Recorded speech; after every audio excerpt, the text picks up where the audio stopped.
मगरमच्छ चले गए बीजेपी में और गंगा स्नान हो गया उनका। उनको तो हरिद्वार जाने की भी जरूरत नहीं है।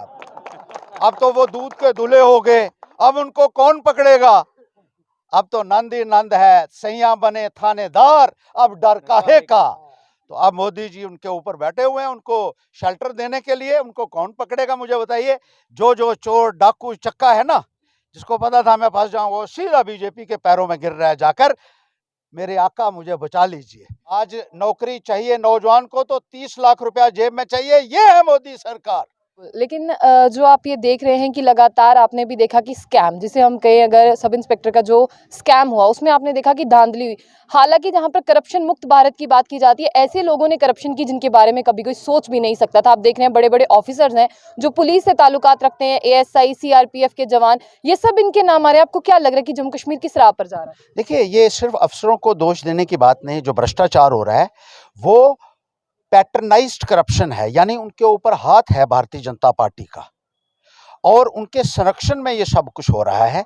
ये पैसा जो लूटा जा रहा है, नौजवानों से लूटा जा रहा है, लोगों से लूटा जा रहा है, ये भारतीय जनता पार्टी के लोगों की जेबों में जा रहा है। और बलि का बकरा चंद एक अफसरों को ही बनाया गया। उन लोगों को क्यों नहीं पकड़ा जा रहा है जो इस सारे स्कैम के पीछे हैं। कैसे हो सकता है किसी सरकार में भ्रष्टाचार, जब तक के ऊपर बैठे हुए लोगों का हाथ उन भ्रष्टाचारियों के सिर के ऊपर ना हो। हम भी मंत्री रहे, 35,000 भर्ती किए मैंने टीचर्स, एक उंगली नहीं उठ सकी। जम्मू कश्मीर में भी चर्चा हुई, हिंदुस्तान में भी चर्चा हुई, विदेशों में भी मुझे सम्मान मिला। और सबको हम असेंबली के अंदर हमने कहा था कोई एक केस बता दीजिए जहां कोई शक की गुंजाइश हो, और 86 के 86 MLA ने कहा था कि इससे पारदर्शिता की हमने हुकूमत नहीं देखी जो आपके महकमे में चली है। आज क्या बात है कि 10 भर्तियां होती हैं, 100 उंगलियां उठती हैं। कोई भर्ती मुझे बता दीजिए जहां पैसा। आज नौकरी चाहिए नौजवान को तो 30 लाख रुपया जेब में चाहिए, ये है मोदी सरकार। ये है मोदी साहब का यहाँ राज जो जम्मू कश्मीर के अंदर चल रहा है प्रॉक्सी से, उनके चहेतों द्वारा। सब इंस्पेक्टर की भर्तियों में 30-30 लाख रुपया लगा, और हर दिन अखबारों में आ रहा है 30-30 लाख लेने वाला फलां पकड़ा गया, फलां पकड़ा गया। लेकिन असल में किसकी जेब में गया है ये, उन लोगों को क्यों नहीं पकड़ा जा रहा है। 4 भर्तियां हुई, 4 सिलेक्ट लिस्ट निकली है, जिसमें पुलिस की है, जिसमें जूनियर इंजीनियर्स की है, जिसमें अकाउंट्स असिस्टेंट्स की है, जिसमें फायर सर्विसेज की है। और सारों में धांधलियां हुई और भारी पैमाने के ऊपर भ्रष्टाचार हुआ, जिसको विजिलेंटे ऑर्गेनाइजेशन ने तस्लीम किया, सिविल सोसाइटी ने तस्लीम किया। सबने कहा कि भारी भ्रष्टाचार हो रहा है। अब लोगों को हम पूछना चाहते हैं, आपको इन भ्रष्टाचारियों की सरकार चाहिए जो 30-30 लाख में नौकरियां भेजते हैं, या हमारी सरकार चाहिए जो लोगों को घर में बुलाकर अपॉइंटमेंट ऑर्डर देते हैं, जो हमने करके यहां दिखाया है, जो दिल्ली में कर हुआ है, जो पंजाब में हुआ है। ऐसा जम्मू कश्मीर में भी होगा?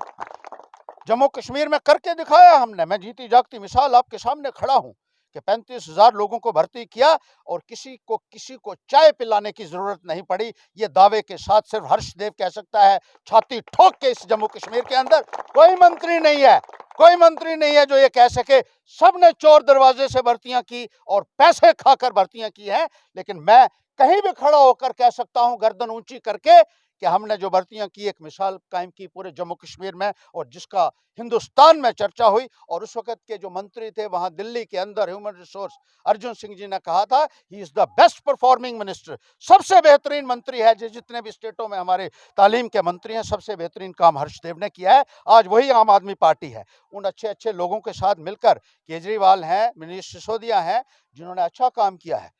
अच्छे लोग एक प्लेटफॉर्म के ऊपर आकर काम करेंगे तो यकीनन ही एक बदलाव मिलेगा, एक नया इनकलाब मिलेगा, एक नई क्रांति मिलेगी, लोगों को इंसाफ मिलेगा, हक मिलेगा, जिससे वो कई सालों से महरूम रहे हैं। एक छोटे से प्रश्न का एक और आप जवाब दे दें। यहाँ पर जिस तरह से जो इंक्वायरी हो रही है अभी CBI की तरफ से, आपको लगता है क्या वाकई में उन मगरमच्छों तक जो है जरूर पहुंचेगी? पकड़ेगा, क्योंकि मगरमच्छ भाग गए बीजेपी में।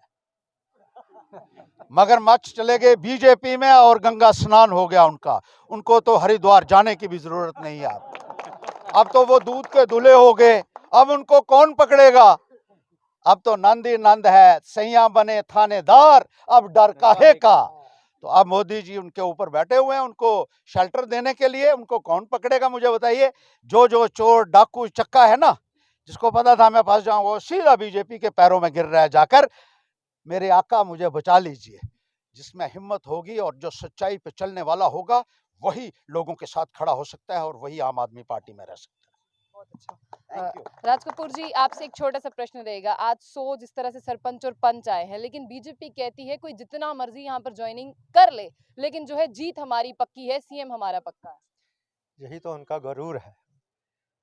अब उनको लगता कि कोई है नहीं। अब इतने बड़े लीडर हर्षदेव सिंह जैसे लीडर आज इस पार्टी में अगर इन्होंने शमूलियत की है तो ये नीतियों से प्रभावित होकर की है। आने वाला जो कल है वो आम आदमी पार्टी का कल है और आने वाला जो कल है वो आम लोगों का कल है। तो साफ तौर पर आपको बता दें कि यहाँ पर जो ज्वाइनिंग है वो बड़े पैमाने पर हुई है और लोगों के सवाल, जो भी सवाल थे वो इनसे जरूर पूछे गए, उसके जो है जवाब इन्होंने जरूर बाखूबी दिए हैं। वो जवाब सुनने के बाद आपको क्या लगता है आप जरूर बताइए। तो ऐसी और भी अपडेट्स के लिए देखते रहिए जंग बुलेटिन। आशिक खान साहब।